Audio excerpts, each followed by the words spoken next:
I've had scleroderma for about 6 years. I was diagnosed in September of 2010. In January of 2005, a week after my 27th birthday, I was diagnosed with scleroderma. Prior to 2007, when I was diagnosed, at the time I was working at the Federal Reserve Bank. I am 38 years old. I was first diagnosed at the age of 18. Scleroderma. If you've never heard of it, you're not alone. It's a rare disease that affects mostly women between the ages of 30 and 50. It's so rare that no one really knows how many people have it. So what is scleroderma? Well, the women you just met will give you a glimpse into their lives and the impact this baffling disease has had upon it. September 2009, my thighs got real tight and I couldn't sit down. I noticed on my chest it started getting darker, as if I had got a tan outside in the sun. The next symptom was the spots on my arm. Okay, that's when I knew something wasn't right. Before I was diagnosed, I was a full-time graduate student working on my PhD. And right after I finished my first year of classes, I started noticing just pain and swelling in my ankles. Basically, the symptoms were kind of unnoticeable. I thought that my parents thought I was having some problems with my fingernails, and we just went in on a routine checkup, and we literally got knocked to our feet that same day to hear that I had scleroderma, and we had never heard of it or never knew anybody who had even heard of it. So from there, it was like a fast pace to find out was it internal or external. And it was the localized, which was external. I've been blessed not to have the physical appearance of it, but the inner, I have gone through. Like I say, I've had 2 heart surgeries.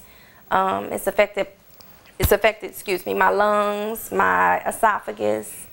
I have Raynaud's with your circulation in your hands and your feet. Some of the early symptoms for me were swelling in my hands and feet, itching, pretty much all over, mostly my back and my arms and my neck, and I was having some digestive issues. In addition to the swelling in the hands, they were also starting to become discolored, and I was tired a lot. At the time, I didn't know that I was really at a different level of tired, which is more fatigue, and by then, I was working at Edward Jones, as a leader at Edward Jones, and I was studying for my Series 7. And I wasn't able to concentrate. I felt like I wasn't getting enough rest, and I wasn't able to pass the stupid test. I was laying in the bed, and I noticed the pain that stirred up in my arms. I couldn't move them. My fingers just got so tight. I couldn't make a fist. Scleroderma, I guess in its most simplest form, is an overproduction of collagen in the skin. Everybody has collagen in their skin, and it's initially, I believe, supposed to make the skin soft, but for someone with scleroderma, it means hard skin. It's too much collagen, which causes tightening in the skin, and it makes the skin hard. Because of the tightness, it pulls on the skin, which causes the curvature and the inability to bend the fingers. Actually, my fingers haven't been amputated. My hands have totally, the skin is so, they say taut. It's so taut that the digits, which are like your finger, they call those your fingers, they have like, did basically what you call their own amputation. It's not surgically, that they actually gotten so tight that they shorten. The digits actually shorten. It can harden your lungs, around your heart, your lungs, your esophagus.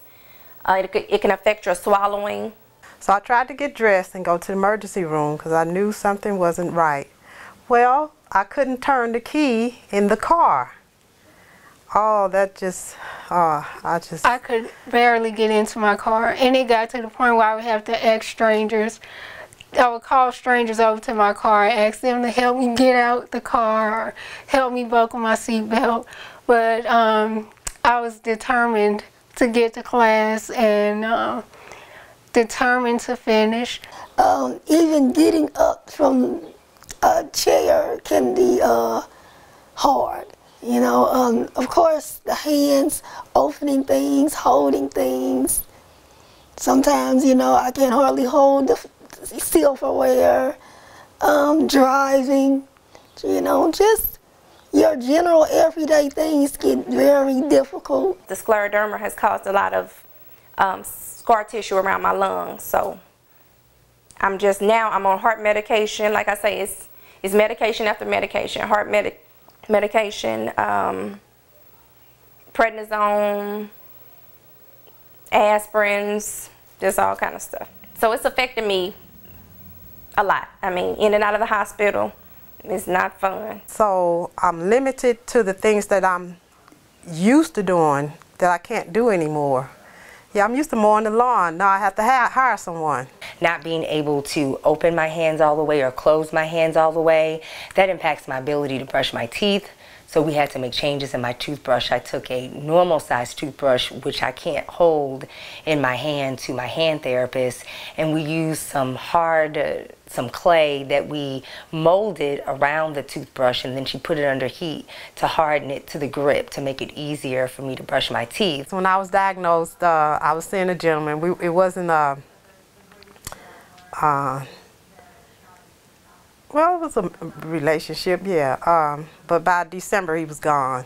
So, yes, that affected him. But I'm glad that I learned early that he wasn't worth it. I have an 18-year-old son. Yes, I do. So that's an interesting story because, of course, when I had him, the doctors recommended that I didn't have him because they thought that I would not be able to sustain the pregnancy. Especially at school, I had a lot of support from the other students and faculty members.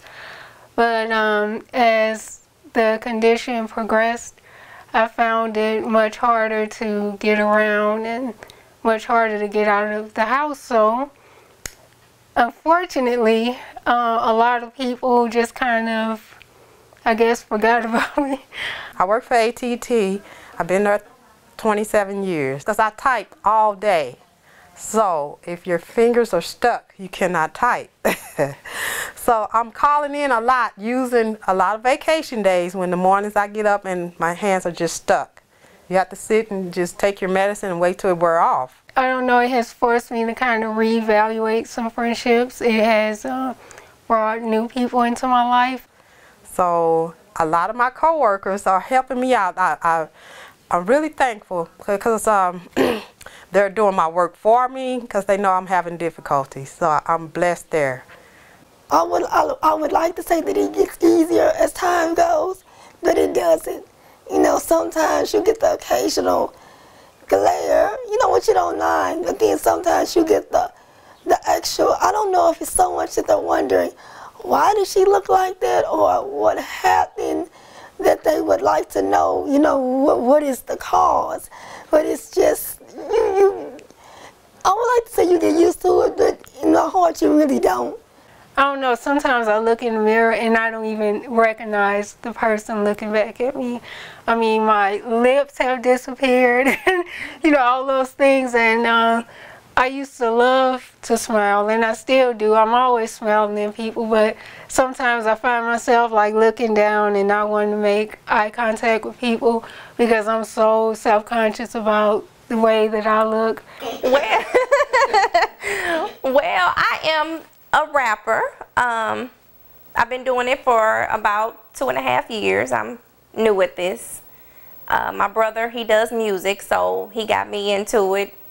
I go to the studio and I made a song with him one time, and then from there I have a whole CD. I have, you know, songs with other people. Even though there's so many ugly sides to this disease, I've really learned that being spiritual and having a good family base and a good support system is vital in this area, because without that it makes it so much harder. I've still been working on it, my dissertation off and on because of the frequent hospitalizations, but hopefully I'm going to turn it in today, and in 2 weeks I'll be Nicole White, PhD. All right. Now come here, Mom, because you walked through the picture. Now you're going to have to be in it now. Call your mother in here. Call your mother in here. one thing that I took a note from her when she, you know, I'm single parent and I'm struggling from week to week just to pay the mortgage and, you know, keep everything going. And when I saw her struggle with scleroderma, when I saw what it was doing to her body, that made me realize, God, I don't have any problems. So she's been an inspiration to me.